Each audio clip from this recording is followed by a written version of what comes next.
பிஸ்மில்லாஹிர்ரஹ்மானிர்ரஹீம். ஏக இறைவனின் சாந்தியும் சமாதானமும் நம் அனைவரின் மீதும் உண்டாவதாக. எல்லா புகழும் இறைவன் ஒருவனுக்கே. இப்போது நம்ம பார்த்தீங்கன்னா ஷாபானுடைய நடுப்பகுதியை அடைந்துட்டோம். பராத் இரவு நமக்கு நெருங்கிடுச்சு. இன்னைக்கு அந்த பராத் இரவில் நபி அவர்கள் என்ன செஞ்சாங்க அப்படிங்கிற விஷயத்தை தான் நம்ம தெளிவாக பார்க்க போகிறோம். இந்த வீடியோவை நம்ம 3 விஷயமா பார்க்க போகிறோம். நல்லா தெளிவாக புரிஞ்சுக்கோங்க. முதல்ல பராத்துக்கு என்ன சிறப்பு சொல்லப்பட்டிருக்கு. ஏன்னா ஒரு நாள் ஒரு அமலை நம்ம செய்யணும்னா அந்த நாள் சிறப்புக்குரிய நாளாக இருக்கணும் மற்ற நாளோட. அப்போ தான் நம்ம அந்த நாளில் அமல் செய்வோம். அதனால் பராத்துக்கு என்ன சிறப்பு சொல்லப்பட்டது அந்த இரவுக்குன்னு சொல்லிட்டு பார்க்க போகிறோம். 2 சிறப்புகள் சொல்லப்பட்டுள்ளது. அதுக்கப்புறம் அந்த இரவில் நபி அவர்கள் என்ன அமல்கள் செஞ்சாங்கன்னு சொல்லிட்டு நம்ம பார்க்க போகிறோம்.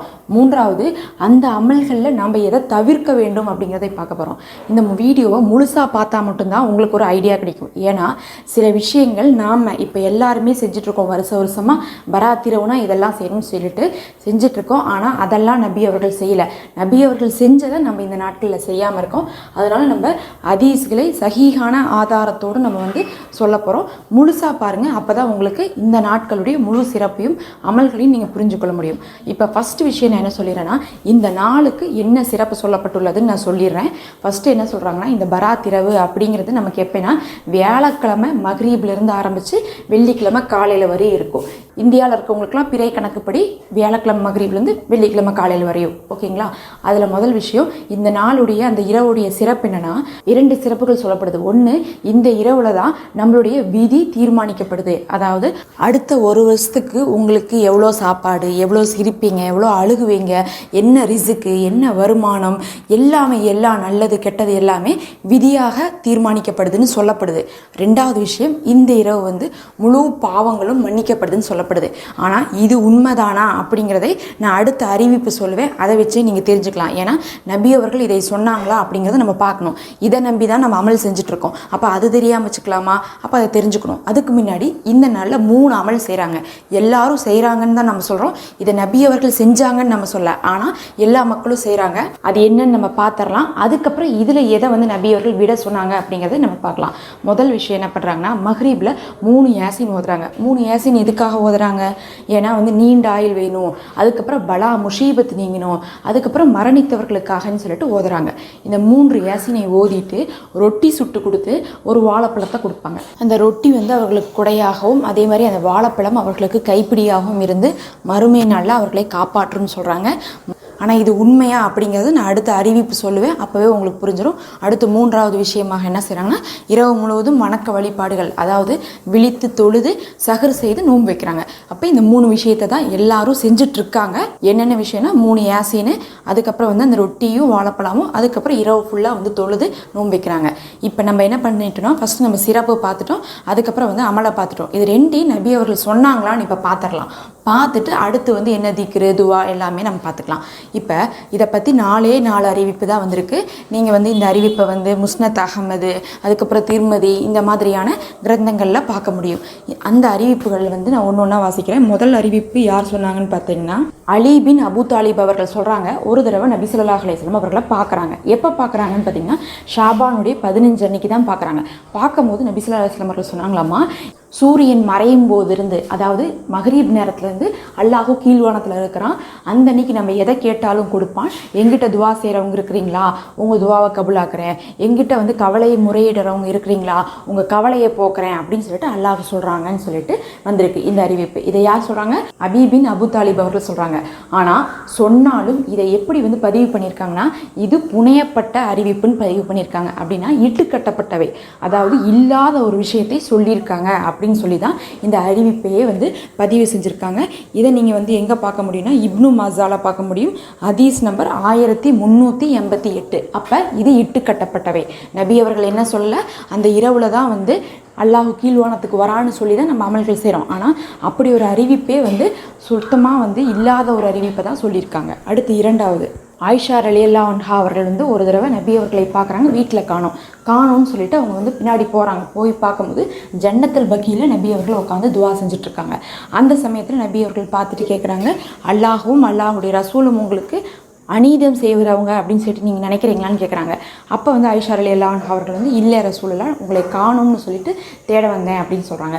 அந்த சமயத்தில் நபி அவர்கள் சொன்னதாக என்ன அறிவிப்பு வந்திருக்குன்னா, ஷாபான் 15, அதாவது நடுப்பகுதியில் அல்லாஹு பனு கல்பின் ஆடுகளின் எண்ணிக்கையை விட அதிகமான அளவுக்கு பாவ மன்னிப்பு கொடுக்குறான் அப்படின்னு சொல்லிட்டு வந்திருக்கு. இந்த அறிவிப்பை சொன்னவங்களும் என்ன சொல்கிறாங்கன்னா இது பலவீனமான அறிவிப்புன்னு சொல்கிறாங்க. இது வந்து இப்னு மாஜால வருது. எல்லா அறிவிப்புமே நபி ஸல்லல்லாஹு அலைஹி வஸல்லம் அவர்களை நாங்கள் பார்த்தோம், ஆயிஷா ரலியல்லாஹு அன்ஹா அவர்கள் சொன்னாங்கன்னு சொல்லிட்டு தான் வரும். நாம் அவர்களை சொல்லலை. ஆனால் அந்த விஷயத்தை யார் சொல்கிறாங்களோ, நம்மளிடத்துல எடுத்து சொல்கிறாங்களோ, அந்த அறிவிப்பை பதிவு பண்ணப்பட்ட ஒரு நபர் இருப்பாங்களே, அவங்க சொன்னது வந்து நம்பத்தக்க விதத்தில் இல்லை, அது பலவீனமாக இருந்திருக்கு. அடுத்து 3வது அறிவிப்பு பார்த்திங்கன்னா நபி ஸல்லல்லாஹு அலைஹி வஸல்லம் அவர்கள் சொல்கிறாங்க, அபு மூசா அஷ்அரி ரலியல்லாஹு அன்ஹு அவர்கள் வந்து சொன்னதாக சாபானுடைய இரவில் வந்து கண்ணியமாக வந்து அல்லாஹ் பார்க்குறான். அதாவது உருவ வழிபாடு செய்யாத எல்லாரோடைய பாவமும் மன்னிக்கப்படுதுன்னு சொல்லிட்டு சொன்னாங்கன்னு சொல்கிறாங்க. இந்த அறிவிப்பும் பார்த்திங்கன்னா இது எதில் இருக்குன்னா இப்னு மாஜால இருக்குது. இதுவும் பலவீனமானதுன்னு சொல்லிட்டு பதியப்படுது. மொத்தமாக 4 அறிவிப்பு வருது. 4ல் வந்து 1 வந்து புனையப்பட்டது, அப்படின்னா அது இட்டுக்கட்டப்பட்டதாக இருக்குது. மிச்சம் 3 வந்து பலவீனமாக இருக்குது. ஆனால் எல்லாத்துலேயுமே பொதுவாக என்ன ஒன்று இருக்குதுன்னு பார்த்திங்கன்னா அல்லாஹ் மன்னிக்கிறான் மன்னிக்கிறான் மன்னிக்கிறான்னு சொல்லி தான் 4 அறிவிப்புலேயே வந்திருக்கு. ஆனால் எந்த இடத்துலையுமே விதியை மாற்றுகிறான், விதியை தீர்மானிக்கிறான்னு சொல்லிட்டு வரல. அதனால ஆலிம்கள் என்ன சொல்கிறாங்கன்னா, முதல்ல நபி அவர்கள் வந்து ஷாபான் 15 பராத்திரவாக வந்து சிறப்பித்ததாகவே அறிவிப்பு சஹீஹாக இல்லை. அப்போ ஷாபான் 15க்கு முதல்ல ஸ்பெஷல் இருக்கா அப்படிங்கிறதே கேள்விக்குறியாயிடுச்சு. அதை மீறி இல்லை, ஷாபான் 15 அப்படிங்கிறது மற்ற நாளை விட சிறப்பான ஒரு நாளாக இருக்கிறனால தான் பலவீனமாவது ஏதாவது ஒரு அறிவிப்பு வந்திருக்கு அப்படின்னு சொல்லப்பட்டால் கூட அது கூட எதை பற்றி வந்திருக்குன்னா பாவ மன்னிப்பு பற்றி தான் வந்திருக்கோ தவிர இந்த நாள் விதி தீர்மானிக்கப்படக்கூடிய நாள் அப்படின்னு சொல்லிட்டு வரல. எல்லாவற்றுக்கும் மேலே அல்லாஹ் குர்ஆனில் தெளிவாக சொல்லிட்டான், விதியை நாம் குர்ஆன் இறக்கிய இரவில் தீர்மானிக்கிறோம்னு சொல்லிட்டான். அதாவது குர்ஆன் நமக்கு எப்போ இறக்கப்பட்டுச்சு? லைலத்துல் கதிர் இரவில் இறக்கப்பட்டுச்சு. அதாவது ரமலானில் இருக்கக்கூடிய கடைசி 10 நாளில் தான் ஒரு நாள் லைலத்துல் கதிர் இரவு. அந்த அன்னைக்கு தான் ஒரு வருஷத்துக்கான விதி நமக்கு தீர்மானிக்கப்படுதுன்னு குர்ஆன் தெளிவாக சொல்லுது. அப்போ குர்ஆன்லேயே சொல்லப்பட்ட விஷயத்தை நம்ம மாற்றி பராத் இரவுன்னு சொல்கிறதுக்கு எந்த ஒரு ஆதாரமும் உரிமையும் நமக்கு இல்லை.